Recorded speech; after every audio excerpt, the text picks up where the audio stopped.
कलंक बढ़ रहा है डाइवोर्स तलाक का, उससे हम बच करके रहेंगे। पर ये वही आदमी कर सकता है जिसके भीतर आध्यात्म होगा। इसके लिए मैं हमेशा कहती हूँ कि दोनों पुरुष और लड़की में आध्यात्मिकता होना बहुत जरूरी है। लड़कियां एक लिस्ट, टू डू लिस्ट बनाती है ना कि राजकुमार हो, फलाना हो, ऐसा हो, वैसा। उसमें पहली प्रायोरिटी पे ये लिस्ट रखिए कि वो भक्त होना चाहिए, वो जो उस चीज को। तो एक सामाजिक तौर पे अगर मैं बात करूं और एक पति पत्नी के बीच की बात करूं मैं, तो मैं जानना चाह रहा था कि जब एक पति ढूंढा जा रहा है, अगर माँ बाप, जो लड़की के माँ बाप हैं, वो एक लड़का ढूंढ रहे हैं, तो क्या ढूंढ रहे हैं एक लड़के में, क्या गुण देखे जा रहे हैं? देखे जाने में तो अगर बात करी जाए तो प्रॉपर्टी देखी जा रही है बैंक बैलेंस देखा जा रहा है, कितना कमा रहा है वो देखा जा रहा है, गाड़ियाँ कितनी है वो देखा जा रहा है। लेकिन क्या देखा जाना चाहिए? हाँ। बात वो है कि बहुत सारे टर्म्स हो सकते हैं, लेकिन एक जो मुझे अपने जीवन से भी देख के लगता है और दुनिया को देख के भी लगता है, अगर कोई माँ बाप अपनी बेटी के लिए कोई लड़का देखते हैं तो आपको ये सोचना है कि आप अपने बगीचे जो आपने अपने हाथ से लगाया है, जो गार्डन, जो पेड़ आपने बीज बो के उसको बड़ा किया है, आप उसके लिए एक माली देख रहे हो, एक गार्डनर देख रहे हो। और गार्डनर ऐसा होना चाहिए जो कि उस पेड़ में पानी दे टाइम टू टाइम, उसको आगे बढ़ाए, उसको जब छाया चाहिए छाया दे, जब धूप चाहिए धूप दे, ना कि उसको उखाड़ करके वहाँ से अपने बगीचे से फेंक दे। तो मेरे कहने का मतलब है कि जब एक बेटी 20 से 25-30 साल एक परिवार में रहती है, तो इसका मतलब है कि वो पेड़ बन के तैयार हो चुका है।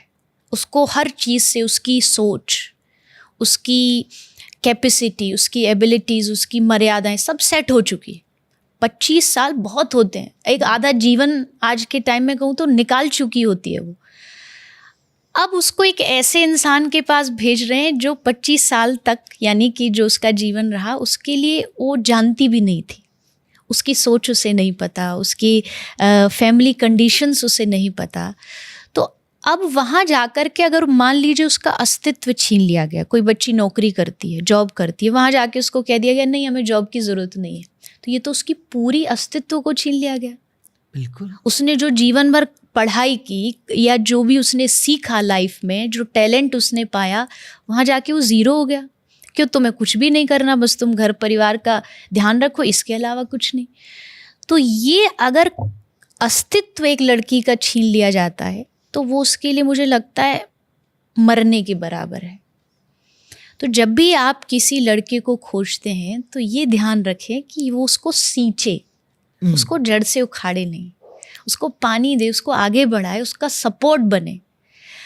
अब आप कहेंगे कि ये हम कैसे पता लगा सकते हैं? पहले तो सभी अच्छे होते हैं, शादी से पहले तो बिल्कुल। हाँ, कि भाई कहते हैं ना, शादी से पहले तो सब बोल देते हैं हमारी लड़की भी एकदम गाय है, बाद में पता चलती है सींग मारने वाली गाय है गाय तो पहले सभी बताते हैं, अपने बच्चे को श्रवण कुमार सब बताते हैं। तो हो सकता है कि आपने, किसी ने आपसे वादा किया कि हम ऐसा करेंगे, बाद में जाके उसकी आपको वो बिहेवियर नहीं लगा, उस समय अपनी बेटी को सपोर्ट करिए। क्या होता है ना कि जब लड़की अपनी मनपसंद कोई लड़का चुनती है और फिर वो गलत हो जाए, तो ना तो समाज उसको जीने देता है और ना परिवार जीने देता है। बिल्कुल। अगर माँ बाप ने लड़का देखा और फिर उसमें कोई कमी हो गई तो जानते क्या बोलेंगे? इसके तो नसीब में ये लिखा था, ये तो इसके नसीब में ही था। लड़कियों के नसीब में तो यही होता है। यानी जब अपनी गलती निकल आती है तब हम नसीब पर डाल करके पल्ला छुड़ा लेते हैं। लेकिन अगर कोई लड़की खुद चुनती है और बाद में उससे ये गलती हो जाती है तो कोई उसको जीने नहीं देता है। तो मुझे लगता है उस समय भी माँ बाप को सपोर्ट करना चाहिए, माता पिता को लगना चाहिए नहीं, अगर इसको एक सचमुच इसके किस्मत में एक ऐसा पुरुष लड़का लिखा था जिसने आके इसके जीवन को बदल दिया है, बिगाड़ दिया, तो हम हैं ना साथ में। अगर हमने 25 साल साथ दिया तो हम आगे 25-50 भी साथ दे सकते हैं, हम इसको आगे बढ़ाने का प्रयास कर सकते हैं। तो उस समय कोसने से अच्छा है कि आप उसके साथ खड़े रहो, उसे पता हो कोई हो ना हो पर ये मेरे साथ खड़े हो। ये बहुत बड़ी ताकत होती है। ताकत होती है एक, देखिए नॉट जस्ट फिजिकल ताकत बहुत छोटी है, मुझे ऐसा लगता है कि भाई हम फिजिकली इकोनॉमिकली हम किसी को सपोर्ट करें, सबसे ज़्यादा होता है इमोशनली। आपको जब पता है ना, जैसे एक भक्त होने के नाते मैं ये कहूँगी, मुझे दुनिया में तो नहीं किसी पे भरोसा, पर मुझे ये पता है कि कोई भी दुनिया में साथ ना दे, वो पीछे हाथ लगा के खड़ा है मेरे, ये मेरा इमोशनली सपोर्ट है। अब चाहे कोई घर हो, परिवार हो, दुनियादारी हो, लोग हों, प्रशंसक हों, सब हट जाएं, लेकिन वो मेरे साथ खड़ा है और यही चीज़ मुझे बल देती है। तो अगर आपको उतना भरोसा भगवान पर है, बहुत अच्छी बात है। अगर नहीं भी है तो जीवन में कोई एक ऐसा सपोर्ट, चाहे वो गुरु का हो, मेंटोर का हो, माता पिता का हो, पति पत्नी का हो, भाई बहन, कोई भी हो, एक चाहिए जो आपको इमोशनली अंदर से मजबूत रखे। बिल्कुल, और ये काफ़ी इम्पॉर्टेंट हो जाता है अगर कुछ चीज़ें ऊपर नीचे जा रही हैं तो शादी के बाद। तो अगर पीछे मायका मजबूत हो ना, हाँ जी, तो एक लड़की की मजबूती रहती है, मायका लड़की की पावर होती है जी। तो अभी जैसे हमारे शास्त्रों के हिसाब से, जैसे अगर हम पुराने टाइम में देखें तो तलाक का प्रावधान नहीं था। जी, तो वही कहा जाता था ना कि डोली में जा रहे हो, अर्थी में वापस आओगे, आपको अलाउड नहीं है वापस आना। जी। और आज एक डाइवोर्स रेट बढ़ रहे हैं साथ में, क्योंकि एक मायका मजबूती भी दे रहा है कि अगर नहीं झेला जा रहा है तो वापस आ जाओ। जी। तो डाइवोर्स का एक आध्यात्मिक वो हो गया जो हमारे शास्त्रों में है कि उसका एक प्रावधान था ही नहीं, और एक आज का समाज है जहाँ पे जरूरत है। तो इनके बीच में बैलेंस कहाँ पे आता है? देखिए, तलाक होने का एक रीज़न मुझे ये लगता है कि आज का जो इंसान है वो एडजस्ट नहीं करना चाहता है। एडजस्टमेंट नहीं करने पर चीज़ें बिगड़ती हैं। जैसे बहुत सारे लोग मुझसे पूछते हैं कि भाई मतलब कभी कभी ऐसी इंटरव्यूज़ में कि शादी करने का सही टाइम कब है, हाँ, कब शादी करनी चाहिए। मैं पूछने वाला था थोड़ी देर में ये। हाँ, तो मैं पहले ही बता रही हूँ कि सही टाइम है जब आप ये अपने आप से कह दो कि अब मैं एडजस्ट करने के लिए तैयार हूँ, तब शादी करना। ये नहीं कि मेरी एज हो गई है अब इसलिए मैं शादी कर रहा हूँ, नहीं। जिस दिन आपको ये लग जाए अब मैं अपनी लाइफ को जितना भी एडजस्टमेंट कर मांगती है जीवन लाइफ मुझसे, मैं उतना कर लूँगा, तब शादी होनी चाहिए। क्योंकि शादी के बाद एडजस्टमेंट होना इज़ कंपलसरी। जैसा मैंने कहा, एक ने 25 से 30 साल एक अलग माहौल में गुजारा और एक ने बिल्कुल अलग माहौल में गुजारा। उनका खान पीन का तरीका अलग है, उनका सोने जगने का तरीका अलग है। एक जिस समय सोता है तो दूसरा वाला उस समय जगता है। सारी लाइफस्टाइल चेंज है दोनों की, और फिर उनको एक ही जगह, एक ही घर में, एक ही कमरे में पूरा जीवन रहना है। तो एडजस्टमेंट तो मांगेगा लाइफ। आपको वो सिचुएशन कहेगी कि नहीं, या तो तुम एडजस्ट करो या हम एडजस्ट करो।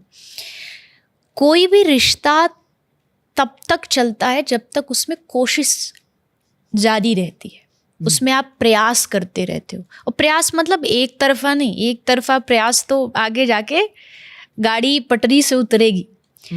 कोशिश दोनों तरफ से होती है, हर रिश्ते में दोनों तरफ से होती है। दोनों ने सोच लिया कि हमको इस संबंध को बचाना है, डाइवोर्स तलाक तक इस रिश्ते को नहीं लेकर के जाना है, तो there are so many options. आप कोशिश कर सकते हैं कि एटलीस्ट आप इतना भी कोशिश कर सकते हैं। मैं तो यहाँ भी कहती हूँ कि आपका जीवन भगवान का दिया हुआ है। आप सोचें कि ठीक है, आप दोनों भगवान की सेवा करेंगे, भले अलग अलग करेंगे, लेकिन समाज में जो एक कलंक बढ़ रहा है डाइवोर्स तलाक का, उससे हम बच करके रहेंगे। पर ये वही आदमी कर सकता है जिसके भीतर आध्यात्म होगा। इसके लिए मैं हमेशा कहती हूँ कि दोनों पुरुष और लड़की में आध्यात्मिकता होना बहुत ज़रूरी है। लड़कियाँ एक लिस्ट, टू डू लिस्ट बनाती है ना कि राजकुमार हो, फलाना हो, ऐसा हो, वैसा। उसमें पहली प्रायोरिटी पे ये लिस्ट रखिए कि वो भक्त होना चाहिए, वो आध्यात्मिक होना चाहिए। क्योंकि आध्यात्मिक होगा तो एडजस्ट करना जानता होगा। आध्यात्मिकता आपको समझ देती है।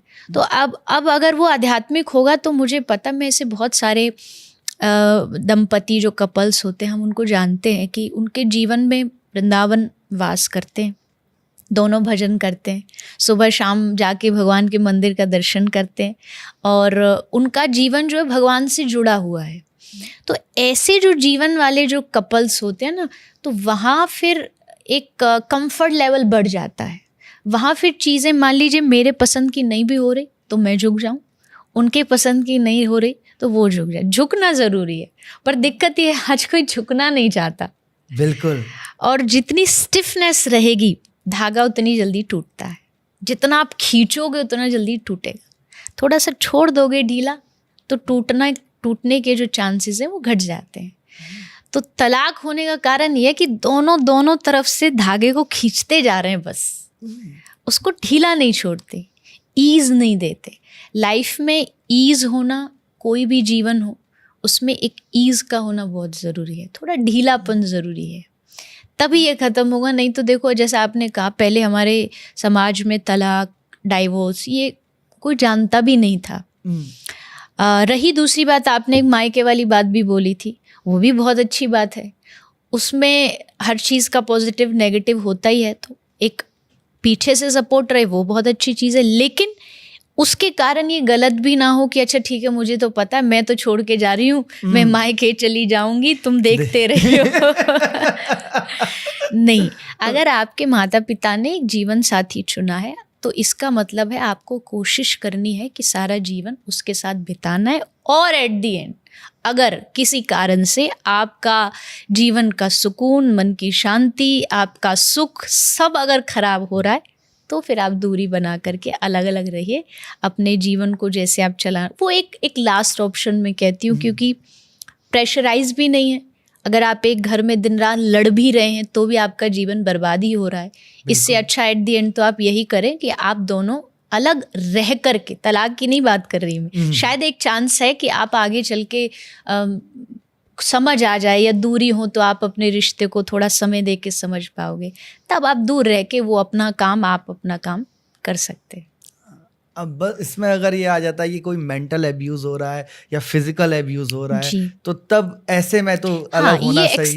ये एक्सट्रीम कंडीशन यहाँ यहाँ मैं ये नहीं कह सकती कि नहीं, आपको कोई मार रहा है तो आप सह लो, एडजस्ट कर लो, कॉम्प्रोमाइज़ कर लो, नहीं, ये यहाँ पर हम बोलेंगे तो हम गलत होंगे, क्योंकि एट दी एंड जीवन आपका है, जीना आपको है, खुशी से आपको जीना है, भजन आपको करना है।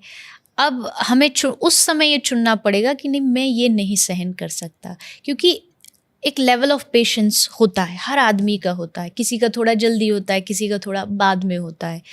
तो अगर ऐसा कोई फिजिकल अब्यूज़ हो रहा है, मेंटली अब्यूज़ हो रहा है, तो वहाँ से तो फिर दूरी बना लेना ज़्यादा उचित है। स्वाभिमान पे आँच नहीं आनी चाहिए जी। स्वाभिमान और